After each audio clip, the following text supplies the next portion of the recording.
அவள் பெயர் ரியா. ரியாவுக்கு ஓவியம் உயிர் போல. நிறங்கள் அவளிடம் பேசின. வெறும் கேன்வாஸ் அவளுக்கு திறந்த வானம் போல் இருந்தது. ஆனால் யாரும் அவள் திறமையை உண்மையாக பார்த்ததில்லை. ஏனெனில் அவள் தனது ஓவியங்களை மறைத்து வைத்தாள்.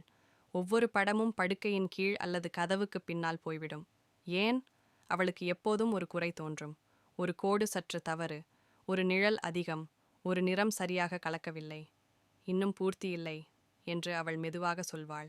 மீண்டும் திருத்துவாள். மீண்டும் மீண்டும். இறுதியில் சோர்ந்து விடுவாள். ஆண்டுகள் கடந்தன. எதுவும் வெளியே வரவில்லை. ஒரு நாள் அவளின் பழைய ஓவிய ஆசிரியர் வந்தார்.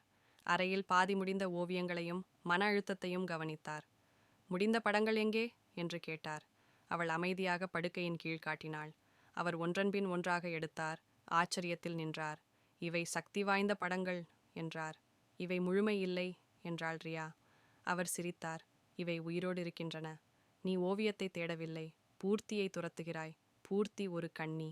தைரியம்தான் ஓவியத்தை முடிக்கிறது. அவளுக்கு தெரியாமல் ஒரு ஓவியத்தை கண்காட்சிக்கு அனுப்பினார்.